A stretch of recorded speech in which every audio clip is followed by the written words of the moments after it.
টি-20 বিশ্বকাপের দশম আসরে মাঠে লড়াই শুরু হলেও দুই চিরপ্রতিদ্বন্দ্বী ভারত ও পাকিস্তানের ম্যাচ ঘিরে আলোচনা এখনো তুঙ্গে। আসছে 15 ফেব্রুয়ারি টি-20 বিশ্বকাপের হাই ভোল্টেজ ম্যাচে মুখোমুখি হওয়ার কথা ভারত ও পাকিস্তানের। তবে বাংলাদেশের প্রতি সংহতি জানিয়ে এই ম্যাচ বয়কটের কথা আগেই জানিয়েছে পাকিস্তান। বড় আর্থিক ক্ষতি এড়াতে আইসিসি তাই পাকিস্তানকে রাজি করাতে শুরু করেছে তোড়জোড়। বিশ্বকাপে পাকিস্তানকে খেলাতে রাজি করাতে আগের দিন আইসিসির ডেপুটি চেয়ারম্যান ইমরান খাজা ও সহযোগী সদস্য দেশের প্রতিনিধি মুবাশির ওসমানী ছুটে যান দেশটিতে। সেখানে পাকিস্তান ক্রিকেট বোর্ডের চেয়ারম্যান মহসিন নাকভির পাশাপাশি বাংলাদেশ ক্রিকেট বোর্ডের প্রেসিডেন্ট আমিনুল ইসলামের সঙ্গেও কথা বলেছেন ইমরান খাজা। 5 ঘন্টারও বেশি সময় ধরে ম্যারাথন বৈঠকে ভারত ম্যাচ নিয়ে সিদ্ধান্ত পুনর্বিবেচনার জন্য পিসিবি 3টি শর্ত দিয়েছে বলে জানিয়েছে ভারতীয় গণমাধ্যম এনডিটিভি।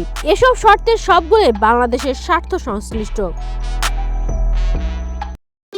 ভবিষ্যৎ হোক নিরাপদ, বিনিয়োগ হোক বিশ্বস্ত, আর আমার পছন্দ সল্ট বে। ওয়েলকাম টু সল্ট বে। আইসিসিকে দেওয়া পিসিবির শর্তগুলো হলো বাংলাদেশের ক্ষতিপূরণ বাড়াতে হবে, অর্থাৎ আইসিসির কাছ থেকে বাংলাদেশ যে লভ্যাংশ পায় তা বাড়াতে হবে। পাকিস্তান যুক্তি দেখিয়েছে অবকাঠামো, প্রতিভা এবং জাতীয় দলের প্রতিযোগিতামূলক মান উন্নয়ন করার জন্য লভ্যাংশ বাড়ানো জরুরি। বিশ্বকাপে বাংলাদেশ না খেলেও বাংলাদেশকে পার্টিসিপেশন ফি অর্থাৎ বিশ্বকাপে অংশগ্রহণের পারিশ্রমিক দিতে হবে। দলগুলো প্রস্তুতি নিতে প্রচুর অর্থ খরচ করে, তাই তাদের জন্য এটা দরকার। বাংলাদেশ আগামী দিনে নিজেদের দেশে আইসিসি প্রতিযোগিতা আয়োজন করতে চাইছে। আইসিসিকে জানাতে হবে আগামী দিনে সেখানে কোনো বড় প্রতিযোগিতা হতে পারে।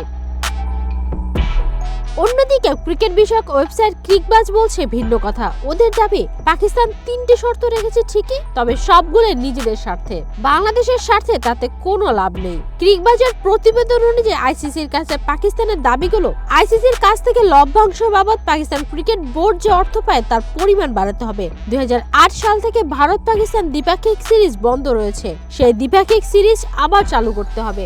এশিয়া কাপ থেকে ভারতীয় ক্রিকেটাররা পাকিস্তানের ক্রিকেটারদের সঙ্গে হ্যান্ডশেক করছেন না, ভারতীয় ক্রিকেটারদের হ্যান্ডশেকে বাধ্য করতে হবে। আইসিসির পরবর্তী পদক্ষেপে বোঝা যাবে এনডিটিভির দাবি অনুযায়ী পাকিস্তান বাংলাদেশের স্বার্থেই সব শর্ত রেখেছে, নাকি ক্রিকবাজের দাবি অনুযায়ী বিসিবি আইসিসির দ্বন্দ্বের আগুনে আলো পুড়িয়ে নিয়েছে পাকিস্তান। নিবেদিতা বিনতে ওয়াদুদ, ওয়ান স্পোর্টস ডেস্ক।